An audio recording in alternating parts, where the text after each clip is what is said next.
Nung dumilim na, nagpatuloy pa rin sa pag-uusap sila nun. Hanggang itong si Jerome ay bigla na lamang akong tinitigan. Yung pagtitig niya, dama ko na may pahiwatig. Lalo na noong kumabig ang kanyang mga mata, na para bang nagsisenyas na ito na may kung ano na sa loob ng sementeryong yon. Siyempre kumabog ng mabilis ang dibdib ko. Hindi ko alam ang gagawin ni Jerome. Hanggang sa nagpaalam na ito na aalis na daw kami. Hindi naman nagsalita si Antik. Sinundan lamang kami ng tingin nito hanggang sa makalayo na. Pabulong na sinabi sa akin ni Jerome na may gumagala na daw sa loob. Antay na lamang daw namin na tumambay ito dahil kakarating lamang umano ng aswang na yon. Hindi naman ako nagsalita. Basta sumusunod lamang ako kung saan nagtutungo itong si Jerome. May tiwala naman ako dito. Sa ikli ng panahon ng pagsasama namin ay dama ko talagang mabuti ito. Binaybay namin noon ang gilid ng sementeryo. Kamuntikan pa akong malaglag sa isang butas. May nakaharang na mga sako. Tapos napakadilim doon. Malalim pa naman yun at nakabungad ng nakatiwangwang na kalansay. Siguro mga nasa pasado 7:00 na noon. Doon pa lamang nagmungkahi si Jerome na pumasok na kami ng sementeryo. Pero sa mga sandaling ito ay nasa likurang banda kami. Sobrang sukal. Amoy patay. Hindi ko alam kung galing ba sa hayop o sa tao. Natatanaw namin ang kabuuan gawa ng nasa ibabaw naman kami banda. Pero wala akong nakikita mga gumagalaw. May ilaw. Panaka-naka man yun pero sapat nang maging tanglaw para madetalye ang lugar. Maya-maya pa, ganun na lang ang pagkawindang ko. Pangit na yung mukha ni Jerome nun. Sa tabi ko lang ito, nagkikiskisan pa ang siko namin. Para siyang impakto. Nakangisi pa ito habang nakatingin sa akin na para bang wala lamang ito sa kanya. Habang ako naman nun, parang hihimatay na talaga Sir Seth. Aniya ay sumunod ako sa kung saan siya pupunta. Huwag daw maingay dahil ang mga balbal umano ay mahina sa pangamoy. Pero malakas ang pandinig nito.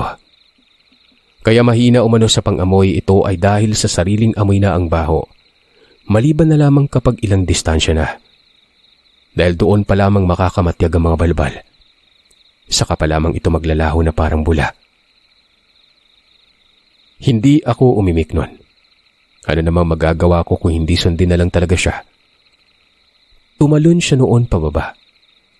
Sobrang kipot nito. Bawat balikat ko ay ang magkabilang pader. Kung hindi tatagilid, mahihirapang dumaan. Palikuli ko, suong sa kung saan. Hindi na lamang ako lumingon pa sa gilid kasi matatakot lamang ako noon. May mga sirang puntod kasi doon. Maya-maya'y huminto itong si Jerome. Nakadapa kaming dalawa na parabang mga pusang nagtitik-tik. Napakabaho. Iba na ito kumpara sa kanina. Masahol pa sa dumi ng lasing ang amoy. Nakakasuka. Ito na siguro ang amoy ng balbal. Sabi sa akin ni Jerome, mga 10 di pa daw mula sa kinaroroonan namin. Naroroon ang balbal. Natapat yun sa ilaw. Pag-angat ko ng tingin, doon ko nakita ang nakahubot-hubad na tao. Nakadapang palaka ito at nakatingala sa buwan. Hindi naman pangit tingnan. Maitim lang na parabang naligo sa uling. Makintab ng konti ang balat. Hindi naman pwedeng hindi yun balbal dahil alam ko na ito na ang direksyong tinutukoy ni Jerome. Mas nakakatakot pa si Jerome doon. Taliwas ito sa mga sinabi niya sa akin. Nakatingala lamang ito tapos inaangat nito ang puwetan na parabang baliw. Ilang saglit pa ay bigla na lamang may dumating na 2 pa, na siya namang mas lalong nagpabaho sa lugar. Sinabi ko na nga ba marami sila. Saan kayo nakatira tong mga to? Malamang may iba pa dyan na nasa baba. Sa pakiramdam ko ngayon nasa 5 sila.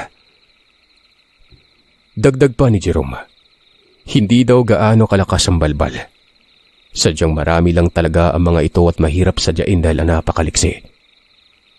Nagtanong naman ako sa kung anong gagawin namin. Antayin lamang ang mga ito hanggang umaga. Sundan daw namin yun sa kung saan uuwi para kahit papano. Masuyod talaga ang totoong bilang ng mga yon. Malakas ang kutob niya na hindi lamang lilima ang mga ito doon sa lugar nila. May iba pa nga lang na posibleng nasa ibang lugar ngayon.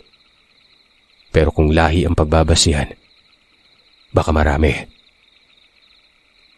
Bumalik na kami doon sa may likuran pero sa mga puntong ito. Doon kami sa lugar kung saan tanaw namin ang mga balbal. Tama si Jerome. May iba pang gumagapang sa lupa. Pero hanggang doon lang naman. Na para bang gumagala-gala lamang ang mga ito. Ay naman kay Jerome wala sigurong makubkob na puntod kaya nagkaganon. Namimili din kasi ang mga balbal na makakain. Tinitiis ko noon ang baho at ngawit sa posisyong kinaroroonan namin. Nakadapa lamang kami at hindi man lang lumilipat. Inaantok na nga ako noon eh. Maya-maya'y kinalabit ako ni Jerome at sinabing sundan na daw namin. Nakikita ko yung mga balbal na nagpapalipat-lipat na ang mga ito. Yung tipong kapag nakakarating sa isang banda, nagtitipon-tipon sila tapos nagpapalinga-linga. Pero habang nangyayari naman ito, palayo ito ng palayo at patungo sa salungat na dulo ng lugar. O sa kabilang parte kung saan naman sobrang sukal doon dahil kakahuyan na ang kasunod. Sabi ko kay Jerome baka mamataan kami pero ayon sa kanya, huwag daw akong magagagala dahil natatansya niya daw ang layo noon. Dapat ay nakabuntot lang daw ako noon at huwag mauuna. Tumango lang ako alinsunod sa mga sinabi niya. Hanggang sa ayun na nga, sinundan namin ang mga ito. Hanggang sa nakarating na kami sa may kakahuyan at wala na akong nakikitang balbal. Maliban na lamang sa kagaskas na patay sindi. Yun bang tila naglalakad sa masukal. Tapos nawawala ang kagaskas. At maya-maya, naririnig ko na naman ito. Habang kami naman noon kapag tumatahimik, humihinto. Napakatagal nun. Batid ko talagang sobrang layo na nang narating namin. Nabahala ako gawa ng baka pagalitan ako ng lolo nito. Hanggang sa nakarating kami sa kabilang baryo. Doon na kinumpirma ni Jerome na taga roon ng mga ito. May mga tao ding nakatira sa lugar. Bagay na nakikisalamuha ang mga balbal umano. Ang titinik. Hindi nag-iiwan ng mga bakas Kaya sobrang hirap matugis Matatalino. Uwi na tayo. Pwede nang tawagin ng lolo mo. Umalis kami sa lugar nun. Dire-diretso. Hanggang sa nakauwi na ako at kasama si Jerome. Pasilang ng araw, may pinagkakaabalaan si lolo. May 2 tao doon sa biranda na parabang ang isa dito ay pasyente. Nang bumungad na kami, may tao pa bukod sa nakita ko. May 2 babae sa loob. Si lolo parang hindi alam ang pagdating namin. Napadaan pa ako tapos nagmano pero yun bang parang nagtaka pa tapos nagtanong kung sino daw yung nagmano nun. Mahina ko namang sinabi na ako ito. Bakit ka naman nagmano nariyan lang naman di ba? Nagtaka ako sa reaksyon niyang yon. Pero mabilis ko ding naisip na baka nagkakunwari lang. Kung kaya naman sinabi kong kakarating ko lang talaga at kasama pa si Jerome. Naroroon lamang sa may bakuran si Jerome. Hindi ko alam kung bakit hindi sumunod ito. Tapos nakasimangot ang mukha niya. Agad ko namang nilapitan ito at nagtanong ako kung bakit pero hindi pwede. May bihasa dyan bukod sa lolo mo. Nakikita mo ba yung isang lalaki? Yan. Diyan ko naramdaman sa kanya yung kakaibang presensya. Batid ko ang alam niyang aswang ako. Kanina nakatitig pa sa akin ng hindi maganda Itong tinutumbok ni Jerome. Matanda ito. May mahabang buhok. Habang yung isang lalaki naman na hinihilot ng lolo sa ulo. Kaidaran lamang ni Jerome. Hindi ko alam pero duda ako na may dahilan talaga kung bakit nagkunwari si lolo. Hindi naman kasi ito ganon. Kapag may pasyente ay makikita mo talaga sa kanya ang pagiging agresibo na parang hindi bulag. Pero sa mga puntong yon, parang bulag talaga. Sinabi sa akin ni Jerome na aalis siya. Pero hindi umano siya lalayo. Nakakaamoy siya ng peligro. Babalik na lamang siya kapag may hindi magandang mangyayari. Umalis si Jerome. Ako naman noon ay tahimik na bumalik. Minamasdan ko itong matandang may mahabang buhok. Nakatitig ito sa akin habang ang mukha niya nakabaling sa ibang direksyon. Halata talaga sa mga kinikilos nito ang kakaiba. Ang ipinagtataka ko lang, kung bihasa man ito, bakit nagpagamot ang isang kasama? Ipagpalagay na lamang natin na nagkukunwari lamang si Lolo. Pero bakit nga ba? Nung makapasok ako ng bahay, yung dalawang babae nakatitig sa akin. Ang isa dito ay ubod na ng tanda, habang yung isa naman halatang pamilyado ng mukha nito. Dumiretso ako ng kusina. Umupo sa bangko habang nakatanaw si Miranda. Si Lolo lang at yung hinihilot niyang nakikita ko noong mga panahon na ito. Nakasandal kasi ito sa dingding ang matandang lalaki tapos hindi ko makita yon. Patuloy lang sa pinaggagawa ang Lolo. Ang anghang na ng mga mata ko. Ramdam ko na noon ang matinding pagkaantok pero nilalabanan ko lang. Hanggang sa nagsalita ang Lolo at doon sobra akong nabigla dahil maiba nga tayo. Itong dinala nyo dito wala naman sigurong karamdaman. Masigla siya at ramdam ko ang pulso niya na nasa regular na pagpitik. Magkalinawan nga tayo dito. Ano nga ba talaga ang sadya niyo? Parang iba na ito Tapos ayaw niyo namang magsalita. Nawala ang antok ko noon. Mabilis na lumukob sa katawan ko ang tensyon. Lalo na sa pagkabitaw ng kataga ni Lolo. Mabigat at seryoso yon. Binuksan ko ang pintuan sa likod at tinatanaw ko si Jerome. Nakikita ko siya sa malayo. Nasa tindahan ito ng pinsan ni Lolo. Kumakain ng kung ano doon. Pero ang mga mata ay nakatitig sa amin. Hanggang sa nagpakilala na itong may mahabang buhok. Pero itago natin ito sa pangalang Arsenio. Pangising-ngisi pa ito tapos dinidungaw ang mukha ng Lolo. Maya-maya'y umiling ito at umupo na sa may railings banda. Dito ay natanaw ko na siya ng malinaw. Nasa likuran siya ng Lolo ko. Ang sabi ni Arsenio, kahapon pa umano sila dapat bumisita. Ang kasama niya, anak niya, at ang nasa loob umano ay kapatid niya ito at pamangkin. Lahat sila'y manggagamot. Malayo ang pinanggalingan nila. Mula pa daw sila sa biliran. Nabalitaan nila ang pagkamatay ng dalawang aswang doon sa Batbatingon. Ang isa daw dito, kaibigan nila. Ayon sa impormasyon, isang matandang bulag umano ang bumisita. Tapos kinabukasan ay patay na umano ang dalawang aswang nun. Nakalubog pa ang mga ito sa putik sa liblib na bakawan. Sinadyang ilibing para hindi matagpuan. Inalam nila ang mga kilalang albularyo sa lugar. Wala namang ibang nakakapuksa sa mga aswang maliban na lamang sa isang biyasang albularyo. Hanggang sa nalaman nila na nasa bukirang banda ito nakatira. Sa bukid ng Tacloban. At ito na nga umano. Binisita nila at nais alamin kung ito nga ba ang nakapatay. Nakakaloko naman kayo. Sa tingin nyo, kaya kong gawin yon? Kalayo pa ng Batbatingon. Baka hindi bulag yon. Pamamarata nga tayong pinunta nyo dito. Tumayo si Arsenio at tinitigan na masama si Lolo. Hindi gumagalaw ang Lolo. Nanatiling kalmado ito at hindi malikot ang bulag niyang mga mata. Hindi naman sa ganun, Abel. Abel, tama. Ano bang sinabi ko, di ba?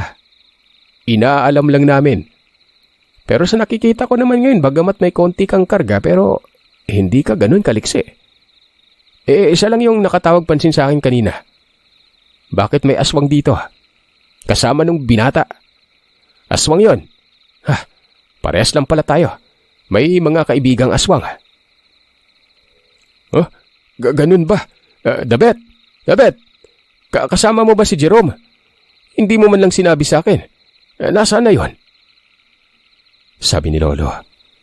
Sinabi ko naman kaagad na umuwi na. Dagdag ko pa na sinabi ko na kanina sa kanya na kasama ko si Jerome. Bingi ka naman, Lue. Kasama ko siya no, pero umalis na eh. Baka umuwi na po. Pero umiling itong si Arsenio. Nagsisinungaling daw ako noon. Kanina pa daw ako nagsisinungaling. Maging sa mga kilos ko umano, markado niya ako. Ang aswang daw sa lugar na kamasid at nag-aantay. Baka iniisip siguro na may gagawin silang hindi maganda. Totoo naman umano yon. Yan ay ang pagpuksa sa bulag na albularyo na napakabihasa umano ayon sa narinig nila. Pero ano ba tong bumungad umano eh? Manghihilot lang naman daw tapos hindi pa alam ang ginagawa. Hindi na nakapagpigil pa si Lolo. Napikon siguro. Maging ako napikon na nga din eh. Napakaangas magsalita nitong matandang ito. Tumingin sa kanya si Lolo na para bang nakikita si Arsenio. Lumakas lalo ang kabog ng dibdib ko. Nakikita ko na yung pagiging agresibo ng lolo ko. Samantalang habang nangyayari naman yun ay tila ba nagulat itong si Arsenio. Pero ilang sandali lang, umiling ito at tumawa. Ang sabi ay hindi daw kaya ng isang manghihilot ang makipagsubukan sa biyasa. Hindi pa siya nag-iisa. 4 sila. Kung sa kanya ay pipitsugin nga lang si Lolo, paano pa kaya umano sa iba niyang kasama? Alam mo kaibigan, hindi porket pakiramdam mo marami ka ng alam kaya mo nang gawin ng lahat. Paano kung sabihin ko sa iyo ngayon na ako nga ang pumatay sa 2 aswang? Ano namang isasagot mo? Magpapalipad ka ng orasyon. Mahina naman ako, di ba? Walang ibabat ba tama? Wala talagang masabi. At baka isipin yung magmamaangas ako dahil nasa puder ko kayo. Di doon tayo sa malayo. Apo, sumunod ka tapos magdala ka na rin ng banig. Bagay na kapag may natumbay, may mahihigaan ka agad. Kitang-kita ko noon kung paano sumimangot ang mukha nitong si Arsenio pagkatapos magsalita ni Lolo. Habang yung 2 babae namang nasa loob, tumayo at lumapit. Sinabi pa noong matandang babae na naramdaman niya na ang tinatagong lakas ni Lolo. Karaniwan lang naman daw ito.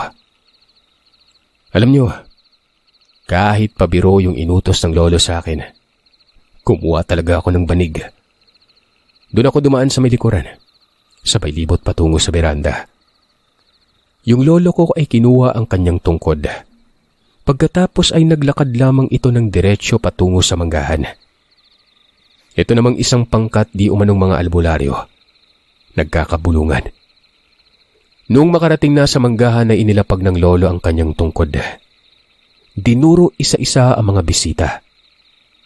Si Arsenio ay patuloy sa pagtataka ang mukha na parabang hindi makapaniwala na tila nakikita sila ni Lolo noon. Bago ang lahat pala, kilala niyo ba ng lubusan ang mga aswang na pinapanigan ninyo?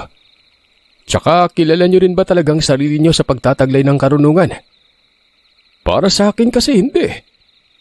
Umiira lang sa inyo yung garbo na kuno, pupuksain ang kung sinong pumaslang sa mga aswang. Hindi niyo ba naisip na bukod sa bulag yun may nakatago palang abilidad?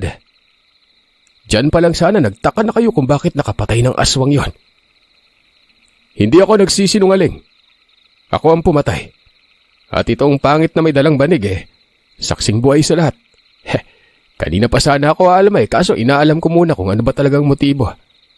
Pero ito na nga't lumabas din ang katotohanan. Sino ba sa inyo ang unang gustong gumapang sa lupa? Hindi ko na nakitang tumatawa itong si Arsenio. Habang yung babaeng matanda naman ay patuloy sa pagsasabi na hindi daw malakas si Lolo. Hanggang sa umabante ito ng lakad. Diretsyong patungo kay Lolo at may papitik-pitik pa ito ng mga daliri.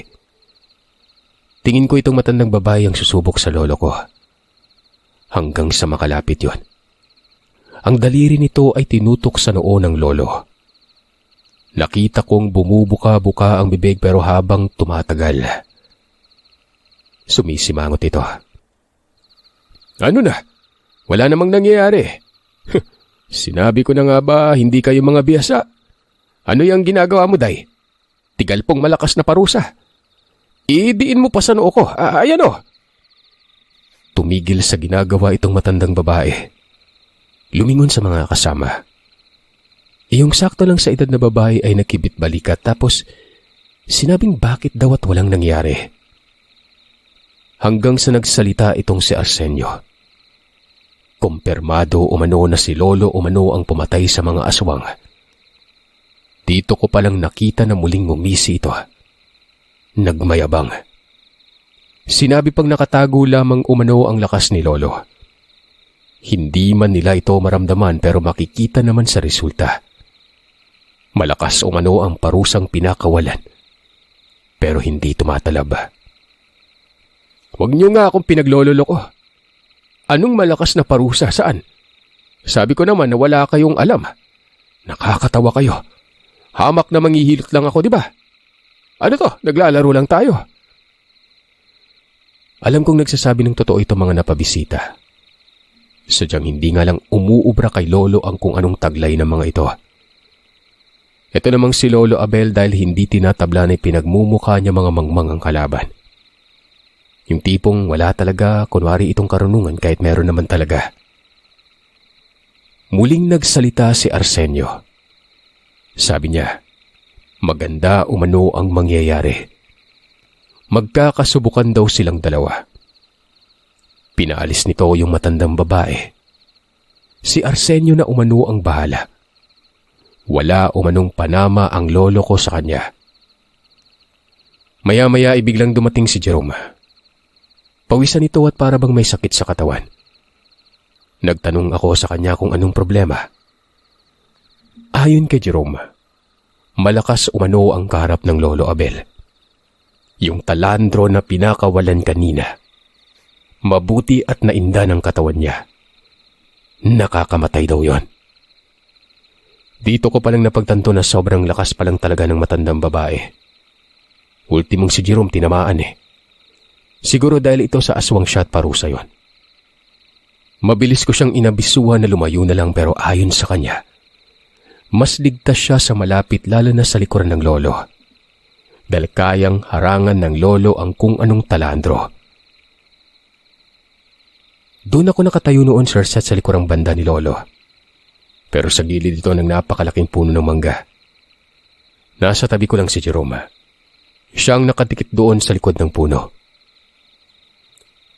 Abel, wala akong pake kung may kasalanang mang ginawa ang mga aswang na pinatay mo.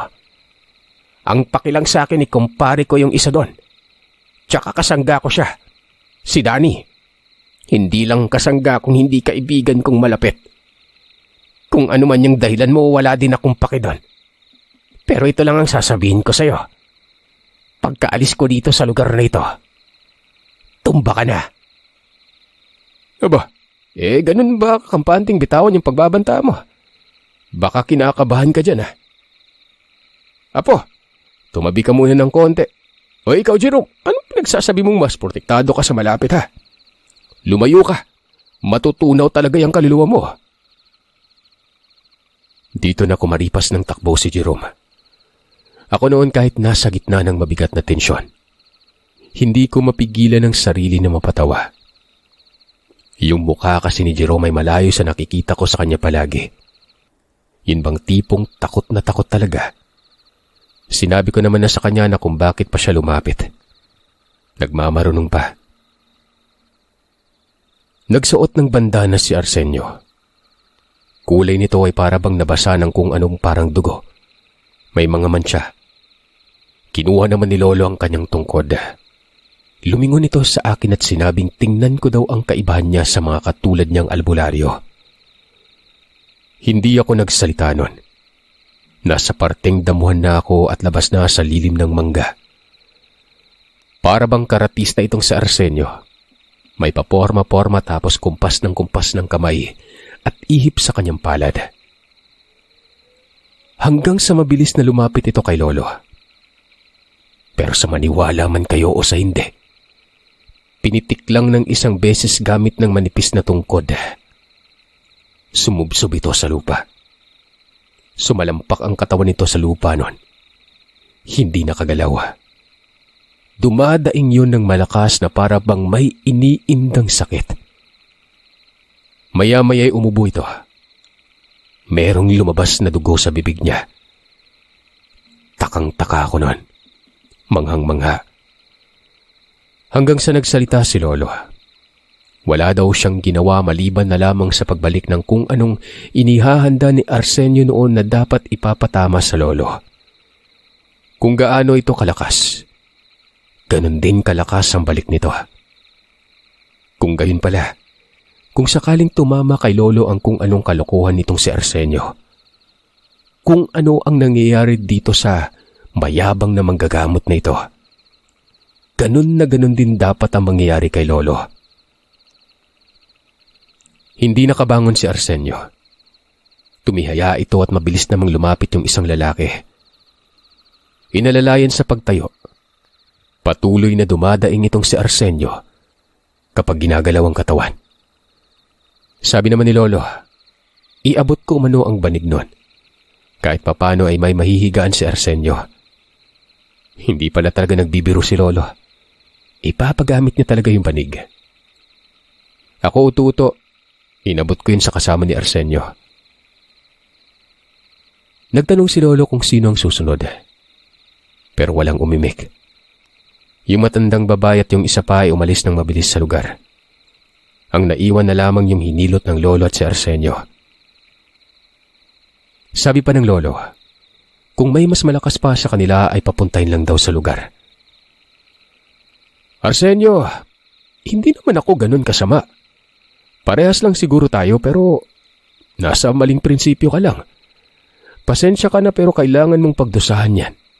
Galing naman sa iyang tigalpong yan eh. Tara na, Dabet. Naglakad na pauwi sa bahay si Lolo. Sumunod ako sa kanya. Nakita ko din si Jerome doon. Nang makarating kami sa bahay ay binalikan ko ng tingin si Arsenio. Nakahiga pa rin ito doon at katabi niya ang kaidaran lang ni Jerome. Kinatanghalian na wala na mga yon. Nagtanong ako kay Lolo kung anong gagawin niya kasi nga posibleng bumalik ang mga ito. Lalo na't alam nito na si Lolo ang pumaslang sa mga aswang. Ayon naman dito, wag daw ako mag-alala. Kung ganun lamang o ano ang magpapakita sa kanya, walang dapat ikatakot. Kahit sandamakmak pa umano ito. Para bang wala lang itong si Lolo. Pero mas lalo akong namangha sa kanya. Sobrang haba o lawid na talaga ng kanyang abilidad na halos hindi ko namatansya. Naisip ko nga kung tao ba talaga ito o hindi kaya sugo na nagkatawang tao lang eh.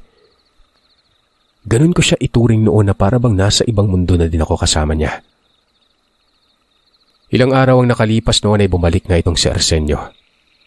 Humingi ito ng tawad sa ginawa niya. Kasama nito ang kanyang anak na lalaki, yung hinilot ni Lolo.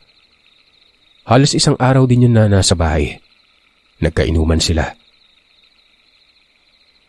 Hanggang sa ito namang problema ni Jerome ang kinaharap ni Lolo noon. Yung sa balbal. Sumama ako. Kinompronta ng Lolo ang tirahan ng mga aswang. Nasa iisang bahay lang pala ang mga yon. Buong pamilya ang balbal na ito. Sinabihan ni Lolo ang mga ito na kung hindi magtitino ay papatay niya ang lahat.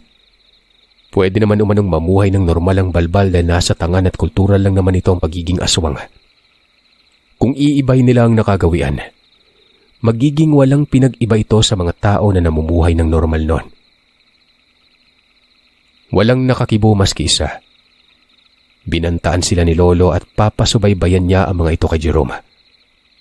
Sa oras na may hindi magandang mangyari, magkakaroon naman ng gulo. Pero sa likod ng pagbabanta nito, makalipas ng isang buwan, nanalasa umano ang mga balbal.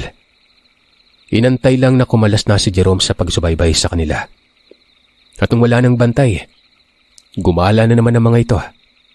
Kaya tinugis ni Lolo. Doon mismo sa sementeryo inabangan. 2 ang napatay. Nakatakas ang iba. Nung puntahan ng bahay ay wala na doong nakatira. Ilang araw ding minatyaga ni Jerome ang tirahan ng mga ito pero wala nang balbal na bumalik pa. Ani ni Jerome, lumayas na siguro at nagpakalaylayo. Pero doon sa pupuslitan ng mga ito, hindi malayong mananalasa na naman ng mga yon. Ay naman sa lolo, kung hindi na problema ito kay Jerome, hindi na nila umano tutugisin pa. Sinabi naman ni Jerome na wag na lang hamakin ang mga yon, baka kasi tumira sa ibang isla eh. Sobrang abala na umano ito para kay lolo. Naging katuwang ni lolo si Jerome. Kaming dalawa. Pero may ginawa si lolo para maprotekta ng katawan ni Jerome noon. Hindi ko alam kung anong nilagay niya. Basta ang nakita ko noon, pinausukan itong si Jerome. Hanggang sa lumaki at nagkaroon na ako ng asawa. Kasama pa rin ni lolo si Jerome. Nung pumanaw si lolo, naroroon pa rin ito. Panay bisita nito sa akin. Marunong na rin itong manggamot. Aswang na manggagamot kumbaga. Hindi ako ang napili na pasahan sa kung anong tahas. Pakiramdam ko kay Jerome ibinigay ng lolo ito. Naging bihasa kasi ito. Matunog na ang pagiging albularyo niya. Pero lingid sa kaalaman ng mga tao noon na isa itong aswang. Bueno mga kagiliw, puputulin ko muna dito ang kwento. Kapag may pagkakataon ay may ibabahagi pa ulit ako. Patungkol naman ito sa amin ni Jerome.